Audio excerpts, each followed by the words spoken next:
はい、こんにちは。今回は物語の大きな転換点である大誘拐賞について深掘っていきたいと思います。あの大イベントから見えてくる意外な事実とは何でしょうか。早速行ってみましょう。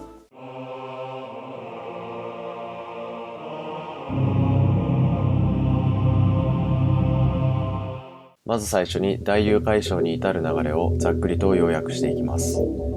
グリフィスと対面し、そのあまりにも次元が違う絶対的な存在に、自ら使徒を超越することでしか傷一つつけることができないと確信したガニシュカは、ダイバによって作られた人造のベヘリットであるマシキューに自ら入ることで2度目の転生を果たそうとします。そのことでクシャーンによって制圧されたウィンダムの街の中をガニシュカそのものである霧が流れ、クシャーン兵や彼らの操る怪物たちが一瞬にして命を奪われ、体が崩れ落ち、跡形もなくなっていきます。ガニシュカは2度目の転生のために数えきれないほどの生贄を必要としていました。この出来事は人工的に作られた食ということができるでしょう。この大騒動に乗じてラバンによる扇動でクシャーン兵のいなくなったウィンダムから支配されていた住民たちが逃げ出します。ガニシュカ2度目の転生のために消え去ってしまったクシャーン兵たちの鎧を着て、城壁の外にあるクシャーンの駐屯地も切り抜け脱出した彼らは、無事新生高野団率いるミッドランド軍に合流します。さて、2度目の転生を果たしたガニシュカは、まるで魔子宮から溢れ出すように巨大化し、ウィンダムの都市の至るところから彼の手が生え、街を飲み込んでいきます。ダイバ曰く、大抵ご自身が魔界そのもの。最終的にその喫立した姿は、頭が雲に隠れるほど巨大化した2本足で立つ木のような姿です。ガニシュカは完全に自我を失い、クシャーン兵たちを踏み潰し、数限りない口から吐く炎が地上を焼いていきます。それはもはや大抵ガニシュカではなく、破壊の神シバを思わせます。ガニシュカに踏み潰されたクシャーン兵の血だまりから、さらにカクリオの魔物たちが無数に生み出され、ガニシュカともども法王とシャルロット妃、ウィンダムの住人たちを引き連れた神聖高野団に攻め入ってきます。ホーマーの言葉とともに本来の使徒の姿を表す戦魔兵たち、その姿にミッドランド軍は驚愕戦慄し、グリフィスへの疑いも頭をよぎりますが、鷹の巫女ソーニャの劇によってグリフィスと共に戦うことを再び決意。ついに法王の言うところの格尺たる混沌、ベルセルクの戦闘史上類を見ない使徒と人間が手を携えて戦うシーンが展開されます。僕的にはこのシーンものすごい好きです。法王がちょいちょい入れるコメントの影響も大きいと思いますが、混沌すぎて神聖さすら感じるというかなり難しい表現なんじゃないかと思うんですけど、絶妙に表されてますよね。ゾットの背に乗りガニシュカの本体までたどり着いたグリフィス、この時にはゴッドハンドとしてのフェムトの姿になっています。そして背後から呼び水の剣によってフェムトに切りかかるドクロの騎士。しかしフェムトはかつてのショクの時のボイドのように空間を歪め、呼び水の剣はガニシュカを切り裂き、その切り口の中にガニシュカが吸い込まれていくと同時に、ガニシュカの中からカクリオが溢れ出し、その光の波が同心円状に世界を包み込んでいく。そして世界は現像世界ファンタジアに変貌します。いや、このガニシュカからカクリオが溢れ出して世界を包んでいく一連の描写がもう本当にたまらないですね。ベルセルクの中でもトップレベルに好きなシーンです。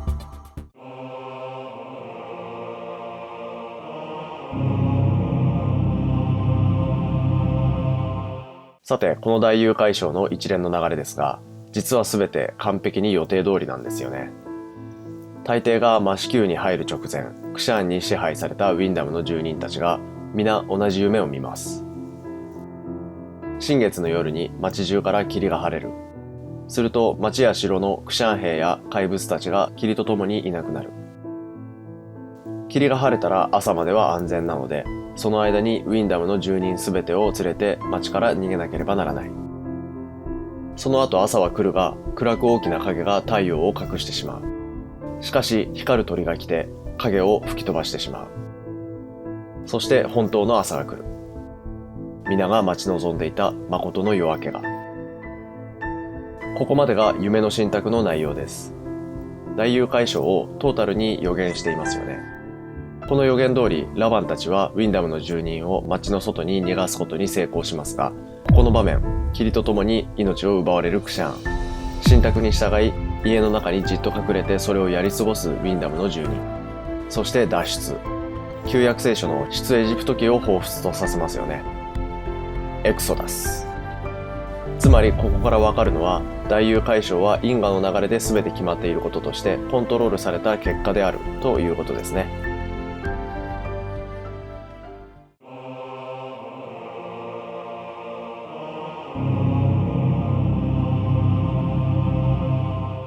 2度目の転生を果たした後のガニシュカについて考察していきます。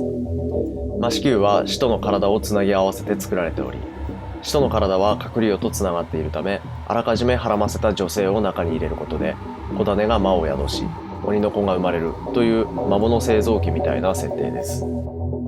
ダイバ曰く腎臓のベヘリットのようなもので、すでに使徒であるガニシュカが中に入れば、もう一度転生することができ、より大きな力を得ることでゴッドハンドであるグリフィスを超越できる可能性がある。と踏んで、彼は2度目の転生を試みました。膨大な数の生贄の命を取り込み、途方もなく巨大な体と力を手に入れた彼は、後の大遊海象で起きたことからも、ダイバの発言からもわかる通り、魔界そのものをその身の内にはらんだ存在だったのでしょう。なぜそこまでの力を手に入れることができたのかを示す言葉が33巻末神の回にガニシュカ自身のセリフで記されています。世は魔界の深淵にいたり手に入れたり力をこの点々の部分がぐちゃっとしていて伏せ字になっているんですよね。ここでも深淵の神の存在が匂わされていますね。しかしこの伏せ字の部分何なのか気になりますね。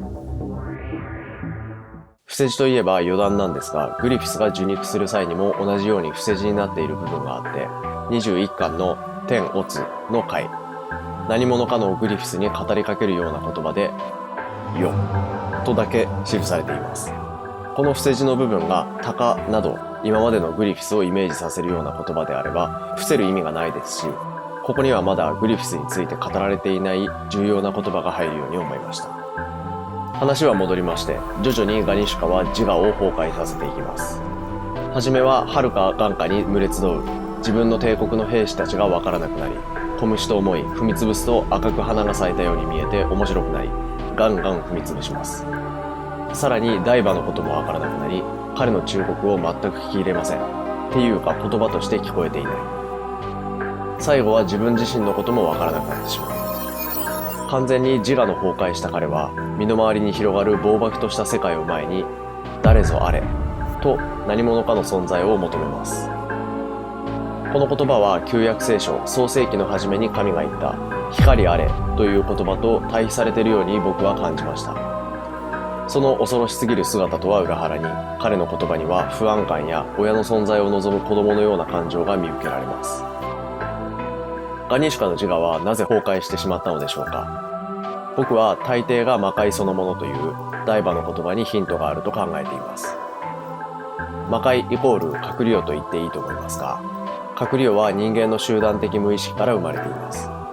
つまり魔界そのものを内にはらんでしまったガニシュカは、自分個人の我よりも人間の集団的無意識に飲み込まれてしまった形なのでしょう。そしてその共有意識全体が望むもの、それが光、つまり光の鷹グリフィスです。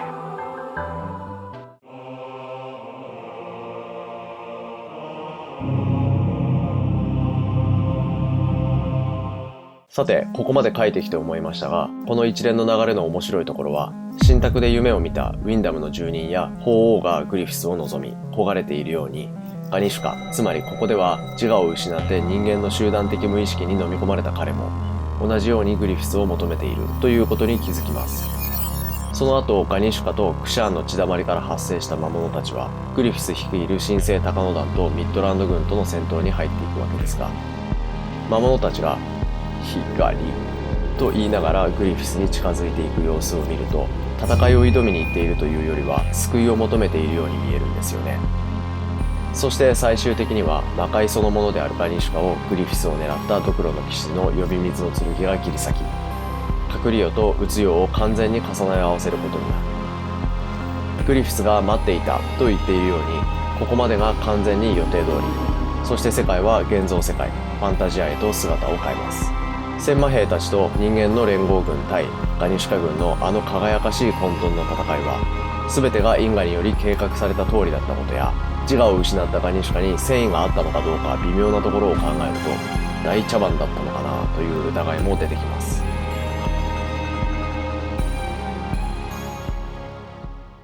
はい、というわけで大誘拐書を深掘っていきました。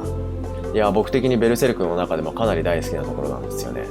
これぞベルセルクっていうくらい壮大で混沌としてて神々しい。本当に三浦先生の画力が神がかりすぎてて、もうここに世界が存在してるっていうぐらいストーリーとしてはぶっ飛んでるけど、ものすごいリアリティを感じて、いやーたまんないですね。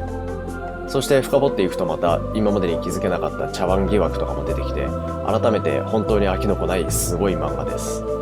これからもがっつり考察していきます。チャンネル登録、高評価、コメントなどよろしくお願いします。それではご視聴ありがとうございました。